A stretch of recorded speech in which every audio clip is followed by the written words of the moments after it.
ओम नमो भगवते वासुदेवाय। श्री कृष्णचंद्र परमात्मने नमः। भक्तों, मित्रों, सबको राधे राधे। आज हम अनंत कोटि ब्रह्मांडों की चर्चा करेंगे। प्रायः एक अंग्रेजी फिल्म का बड़ा ही आजकल प्रचलन चल रहा है, जिसमें मल्टीवर्स यानी कि अनेक ब्रह्मांड की चर्चा हो रही है। तो हमारे एक अति प्राचीन ग्रंथ है जैमिनी ऋषिकृत महाभारत। हाँ, ये जैमिनी ऋषि के द्वारा बनाई गई महाभारत का एक अंग है अश्वमेध पर्व, जो कि वर्तमान की गीता प्रेस के द्वारा प्रकाशित हुआ है।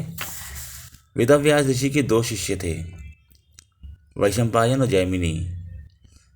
वैशंपायन के द्वारा जो कही गई महाभारत है वह 1,00,000 श्लोकों में उपलब्ध होती है और उसके संपूर्ण अंग उपलब्ध हैं। वर्तमान में जैमिनी ऋषि के द्वारा कही गई महाभारत का केवल यही एक अश्वमेध पर्व ही उपलब्ध होता है। बाकी सब जो इसके पर्व है वो लुप्त हो चुके हैं और इसका भी केवल हिंदी संस्करण ही प्राप्त हो पाया है।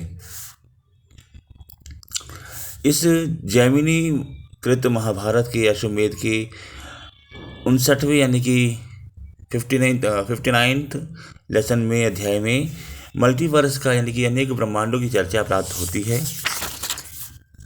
श्री कृष्ण और पांडवों को साथ में लेकर के, जिसमें कि अर्जुन प्रमुख थे, उनको साथ में लेकर के समुद्र के तट पर जाते हैं, जहां युधिष्ठिर महाराज के अश्वमेध का घोड़ा अदृश्य हो गया था, लुप्त हो गया था। तब उस घोड़े को खोजने के लिए समुद्र की सब तरफ जब उसकी खोज हुई तो अर्जुन को दाल्भी नाम के ऋषि की प्राप्ति हुई। दाल्भी ऋषि को देख करके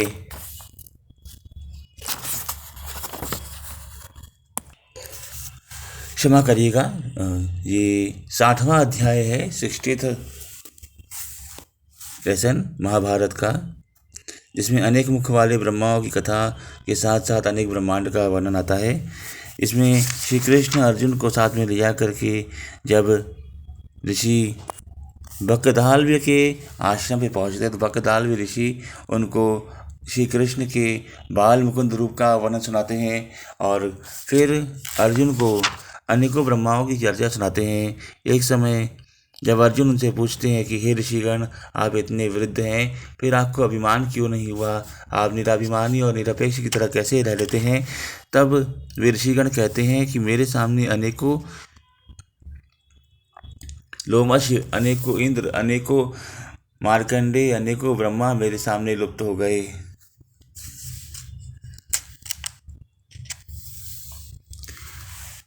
ऐसी अनेकों ब्रह्मा की चर्चा हुई तो अर्जुन कहते हैं मैं तो केवल एक ही ब्रह्मा को जानता हूँ, आप अनेक ब्रह्मा की चर्चा कैसे करते हैं? कृपया इसको विस्तार से बताइए। तब ऋषि कहते हैं कि हे अर्जुन, पूर्व कुछ समय पहले ब्रह्मा भी मुझे दर्शन देने आए थे और मुझसे कहने लगे कि हे ऋषि, तुम मुझसे वरदान मांगो। मैंने कहा कि हे ब्रह्मा जी, मैं आपसे क्या वरदान मांगूं? आप तो मुझसे वरदान मांग लो, क्योंकि आपकी उम्र मुझसे कम है। मेरे सामने आप जैसे अनेकों ब्रह्मा आए और चले गए।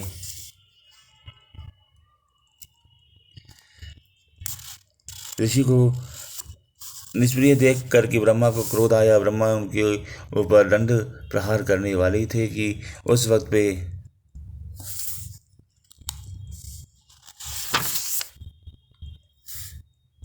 एक वायु चली और इस वायु के प्रभाव से बकदाल भी कहते हैं कि मैं उस ब्रह्मांड से दूसरे ब्रह्मांड में ब्रह्मा के साथ जा पहुंचा। उस ब्रह्मांड का जो ब्रह्मलोक था वह ब्रह्मा जी के लोक से थोड़ा बड़ा था। जो 4 मुख वाले ब्रह्मा हैं, इनके मुख से थोड़ा बड़ा था। जब उस ब्रह्मांड में हम दोनों पहुँचे और ब्रह्मलोक में गए, वहाँ ब्रह्मलोक में एक 8 मुख वाले ब्रह्मा को देखा तो बड़ा हमको आश्चर्य हुआ। ब्रह्मा जी को भी आश्चर्य हुआ कि मैं तो 4 मुख वाला ब्रह्मा हूँ, ये 8 मुख वाले ब्रह्मा कहाँ से आ गए? उस लोक में रहने वाले जो ऋषिगण थे, तपस्वी थे, उन्होंने भी कहा कि ब्रह्मा का तो 8 मुख होता है, 4 मुख वाला ब्रह्मा तो हमने कभी सुना ही नहीं है। फिर वहाँ पुनः आंधी आई और उस आंधी में वे 8 मुख वाले ब्रह्मा, 4 मुख वाले ब्रह्मा और भगताल ऋषि एक और नए ब्रह्मांड में चले गए, जहाँ पे 16 मुख वाले ब्रह्मा विद्यमान थे। भगताल भी कहते हैं अब हम तीनों 8 मुख वाले ब्रह्मा, 4 मुख वाले ब्रह्मा और मैं एक नए ब्रह्मांड में गए, जहाँ की ब्रह्मा को 16 मुख थे। जब हम उस लोक में पहुँचे तो वहाँ के लोगों ने जब हमको देखा तो हमसे पूछा आप कौन है, तो बकदाल भी कहते हैं ये 4 मुख वाले ब्रह्मा हैं, ये 8 मुख वाले ब्रह्मा और मैं बकदाल ऋषि हूँ। हम दोनों अलग अलग ब्रह्मांडों से आए हैं।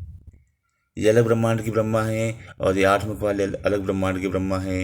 तब वहाँ के निवासीगण कहते हैं नहीं महाराज, आपको जानकारी नहीं है या तो मिथ्या वादन करते हैं, क्योंकि ब्रह्मा जी के तो 16 मुख होते हैं। तब वे दोनों ब्रह्मा 8 मुख वाले और 4 मुख वाले दोनों ही 16 मुख वाले ब्रह्मा जी के ब्रह्मलोक में गए। वहाँ ब्रह्मा जी को देखा। ब्रह्मा जी जो कि 16 मुख में वहाँ विद्यमान थे, वे हंस पड़े और पुनः वे अपने से कम मुख वाले उन ब्रह्माओं के ऊपर हंसने लगे। तब एक और आंधी चली और फिर हम चारों ही अब वहाँ से उड़ करके एक नए ब्रह्मांड में गए। इस प्रकार से करते करते 1000 ब्रह्मांडों की यात्रा यहाँ पे बकदाल ऋषि ने अर्जुन को बताई। अंत में बकदाल भी कहते हैं हम सभी अब ये समझ चुके थे कि हम लोग किसी और के द्वारा नचाए जाने वाले हैं, कोई एक नियंता हमारे ऊपर है और हम सब इसकी शरण को अब मानने लग गए कि हमारे अलावा भी और भी कई ब्रह्मा हैं। जब हम सहस्त्रमुख ब्रह्मा के पास में गए तो ब्रह्मा जी ने यह कहा कि देखो तुम सभी अज्ञानी हो और परमेश्वर श्रीमन नारायण के परम तत्व को नहीं जानते, क्योंकि हम सब नारायण के द्वारा रचाए गए हैं और नारायण के अधीन हैं। केवल 1 या 2 ब्रह्मांड नहीं हैं, अनंत ब्रह्मांड हैं और अनंत ब्रह्मांडों की यात्रा अनंत काल तक चलाई जाए तो भी कोई इसका पार नहीं पा सकता। तब हम सभी उस नारायण को याद करते हैं, नारायण की शरण स्वीकार करते, तब हम सबको निराभिमानी हुआ जान करके नारायण हमको अपने परम दुर्लभ दिव्य लोक में अपनी कृपामयी वायु के द्वारा लेकर के आते हैं।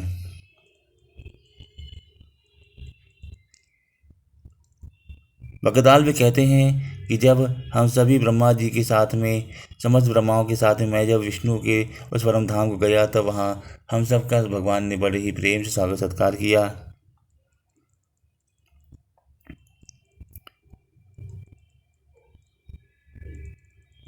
और उनके भी शब्द जो हमारे प्रति थे वह निरभिमानी थे, अभिमान रहित थे। भगवान कहते हैं आप लोगों की कृपा से मुझे भी संसार में अनुपम कीर्ति प्राप्त होगी। तो उनके इस निर्मल वचन को सुन करके हम सब ने जब ये माना कि जब रचाने वाला इस संसार को बनाने वाला अभिमान रहित है तो हमको भी अभिमान रहित होना चाहिए। उसने हम सब के ऊपर हम सब का ही कोई ना कोई प्रतितोड़ बना रखा है।